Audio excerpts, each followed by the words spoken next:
And welcome to another series review. I feel like I've been reviewing a lot of books, but yeah, whatever. So today, if you couldn't tell by the title, I'm going to review Eon and Eona by Allison Goodman. This is a complete high fantasy, I guess I would say, duology. And I read Eon a few months ago, I think in like May, and I read Eona this month in July. And this series takes place in a fantasy world, obviously. It's kind of China-like or Asian influence kind of things, or, you know, those kinds of things where like harnessing internal energies, and there are dragons as a prevalent part of culture. There's like an emperor system and all of that. And basically the series is about a girl named Eona who has been pretending to be a boy for like ever, basically, and going by the name Eon. And she's been doing this, one, to stay safe, and two, because she wants to be something called a dragon eye. And in this culture, you have the emperor and then you have the dragon eyes, and there's 12 dragon eyes. I'm pretty sure I'm right. And the dragon eyes work with these like energy dragons, and so there's different ones. So it's kind of like the Chinese zodiac. So you have like the ox dragon and the tiger dragon and the monkey dragon and the rat dragon and all of these other dragons. And basically what happens, they help with their dragon eye human counterparts. They help protect the land, so they like move weather systems and things like that. And every year one dragon and dragon eye is in power, so there's like a 12-year cycle. And every year candidates get put forward to become the new dragon eye and to serve under the old dragon eye and all that nonsense, like an apprentice kind of situation. And only boys can do this, and some people can see the dragons and some people can't, and Eona has always been able to see them, but because she's a girl, she can't be a part of this world. And then Eon gets involved in all of this intrigue with the dragon eyes and the emperor, and it opens this big bunch of craziness. On its surface, it kind of feels like a Mulan story, where you have this like Asian culture with this girl cross-dressing, and she's trying to, there's a lot of unrest in the country and things like that, or the kingdom, I guess, and things just get all kinds of crazy. So I feel like it's kind of hard to explain, and I hope that made sense. There's a lot going on in here, and I feel like a lot of it is kind of spoilery, so I don't want to like do too much. I gave both books 4 stars each, so the series gets 4 stars for me, but they kind of get 4 stars for different reasons. I'll talk about good things, then bad things. So good things, these books are huge, so they are chock full of characters, and even though the stories are told from Eona's perspective, the other characters are very well developed. So you get to meet the emperor's son, and he's really well developed. You get to meet some of the other dragon eyes, and you really get to know them and their motivations. Eon or Eona works with somebody named Lady Della, who's my favorite character. And she is very well developed. She is one of the most interesting characters, I would say, in this story, and the one I was the most emotionally invested in. And you really do get invested in all of these side characters, and I never felt like there were too many characters or it was hard to keep them straight or anything like that. They do have some hard names, but they're not super complicated hard. Most of them, they're different, but they're short, so I feel like they're easier to remember.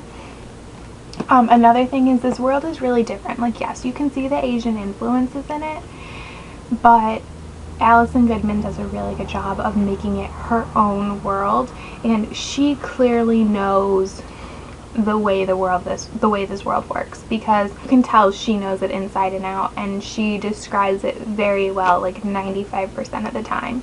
Another thing I really liked about this is the way gender roles were dealt with and handled. And I'm not normally the kind of person that like thinks about those kinds of things or seeks those kinds of things out in literature,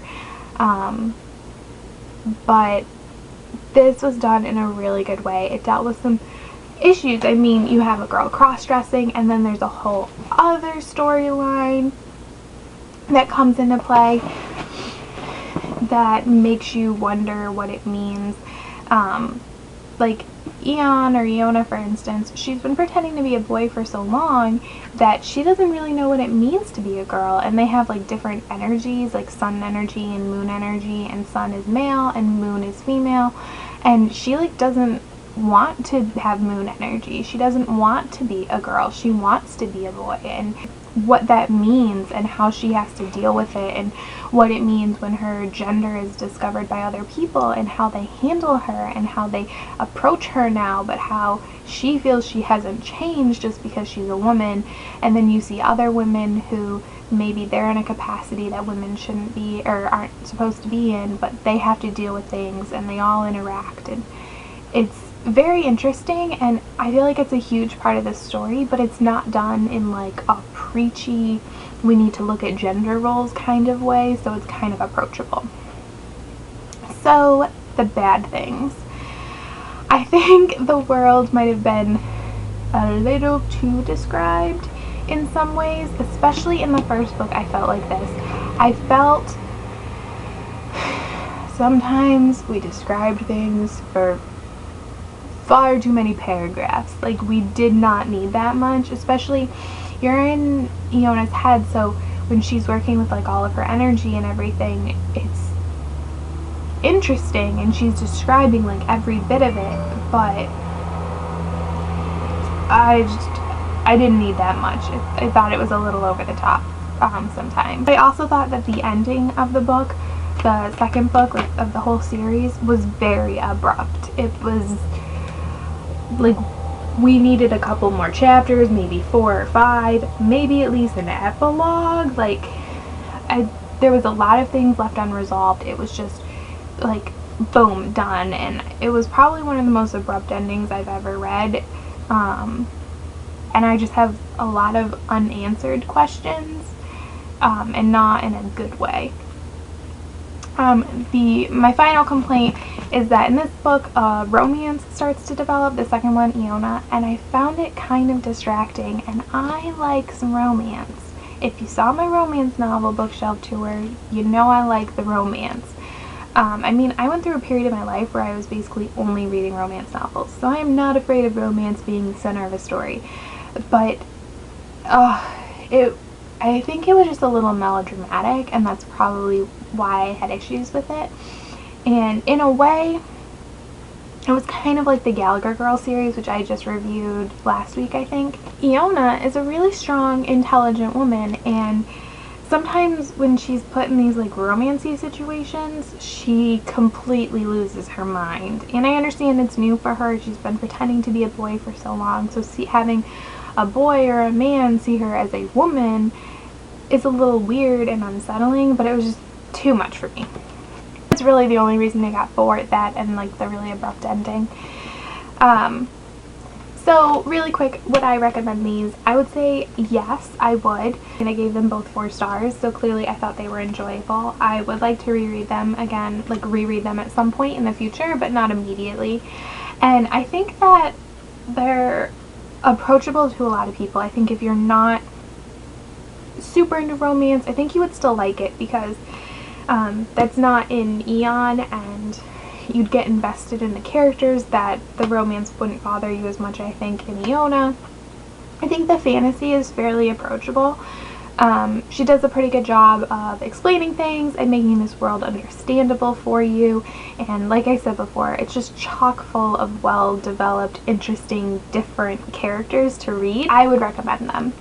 And I don't read that much like high fantasy, I would say, but I really enjoyed them. So thank you for watching, and if you've read these and have anything to say, let me know down in the comments, or if you want to read them, or if you have any suggestions for me, yeah, just leave them there. Thanks for watching. Bye!